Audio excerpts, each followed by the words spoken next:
Hello, Rama Pupodu. Hope all are in good health, feeling great, wonderful, having a happy and peaceful life. Let's continue with Masthan Swami. Many a time Masthan Swami went round the hill with Bhagavan. Once, when Masthan was divinely intoxicated, Bhagavan asked him to sing songs of the Sufi giant Kunangudi Masthan. Bhagavan enjoyed those songs. Masthan says, I sang in the highest voice because it was my master who had made the request. Another interesting incident Masthan Swami relates is about Bhagavan and a large golden colored mongoose. That it was golden colored was very unusual considering that these shy creatures are normally grey in color. It was the Katya Deepam festival time. Hundreds of people were climbing up the hill. Running through the crowds, this mongoose went into Virupaksha cave. It began searching every nook and corner of the cave.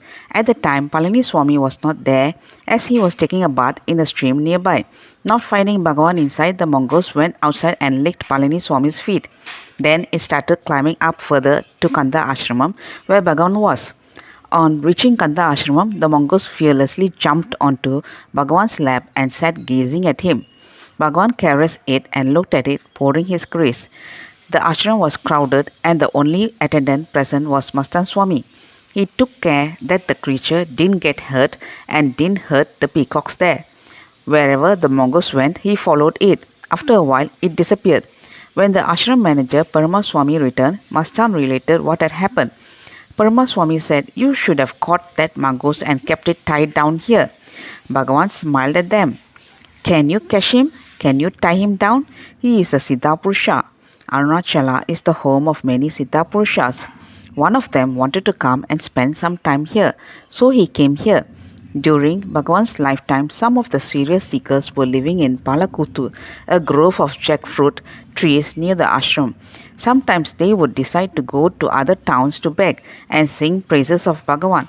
Whenever they went to Bhagavan to get his permission for doing so, Bhagavan would inquire, Where are you going? Where will you stay? They would reply, Bhagavan, we are not concerned about that. We are going to lead the lives of Parivrajaka's, begging for food and staying without shelter. Bhagavan would not be very happy about this until they said, We shall inform Masthan Swami about where we plan to go. This was because Masthan Swami would then go after them, giving them food or beg for them and make them take rest. They would go to Polur, Desur, Chengam or Jinchi, all within a radius of 30 to 40 miles. Masthan Swami would follow them or go ahead, wait on them and serve them, saying, I am the devotee of devotees, in the most genuine way. They would ask him, Masthan Swami, you serve us so well.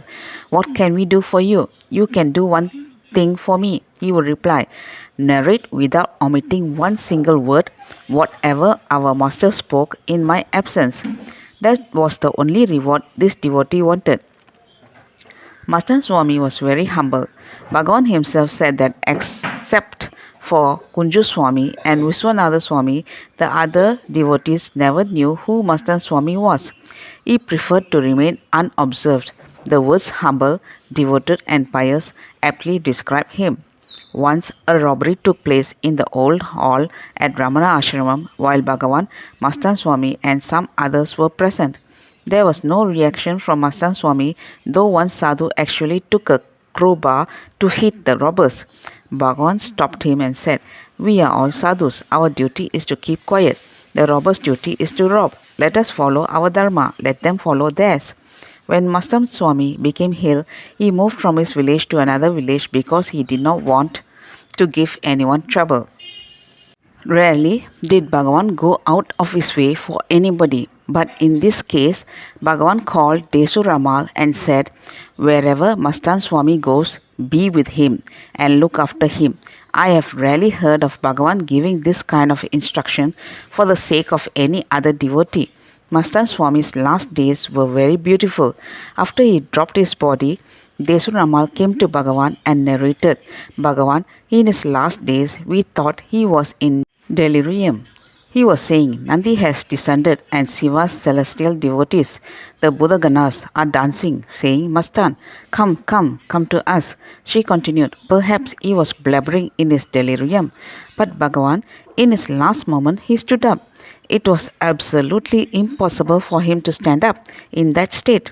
He stood up and then, with tears in his eyes, said, Api Kuchambal has come to receive me. I am going, Desuramal, and he dropped dead. When this was told to Bhagavan, he commented, maybe the Universal Mother personally came to take him. All his descriptions tally with the world of Shiva described in the Puranas. Masthan Swami was an unassuming devotee. He had a wealth of hidden spiritual experiences. Not only did he extol Masthan Swami, the master thanked Desuramal as well. It is a matter of gratification that he passed away in your care, under your supervision. He did not stop there. After this, Bhagavan picked up a copy of the 2500-year-old book, Tamil book, Tirumandiram. In it are instructions on how a realized being, dead body, should be buried. Bhagavan marked those passages and sketched out how the tomb has to be built and the body entombed with sacred ash, camphor, and other ingredients. Following these clear instructions, the samadhi was built. The whole village turned out that day despite a pouring rain. The local temple, even though it was a simple one, gave the temple chariot in which God's image was carried to carry the corpse of a Muslim. Most Hindus can feel the profundity of this. On that day, the rain was so heavy that the water was up to hip level. Amidst chanting, the body was carried into the samadhi built according to Bhagavan's instructions. It is said that whoever goes there and offers prayers at the samadhi has his wishes granted. Let us offer our salutations to one of the most beautiful devotees of Bhagavan. Masthan Swami was the simplest soul one could meet, but Bhagavan adored him to the highest. Masthan Swami had a disciple named Samandam, from whose notebook these details were gathered. Samandam has written a song about his master, Masthan Swami. Oh, Masthan, the liberated sage who lives in Desur, you are ever a good and pure renunciate, who remained forever like a child, who roamed like a ghost, and who lived without a trace of worldly desires. Precious gem, who obtained the secret grace of Sadguru Ramana, adored by all. Praise to your fullness and salutations at your holy feet. From Masthan Swami, we learn the definition of a living guru. We observe that Masthan Swami had almost 3 explosions of enlightenment. Thrice his heart opened up with some feelings of doubt. In this process that he underwent lies a lesson for us too. Never get discouraged. Self-effort and self-realization are nouns. Self-realizing is a verb because it is always happening. Masthan was an example of this. His third process of enlightenment occurred when Bhagavan asked him if he would like to follow the form or formless way of worship. Masthan Swami chose Nirguna, formless worship. Bhagavan already knew that Api Kuchan Lambal would come to take him. He asked him to choose worship in form or formless, and Masthan Swami chose formlessness.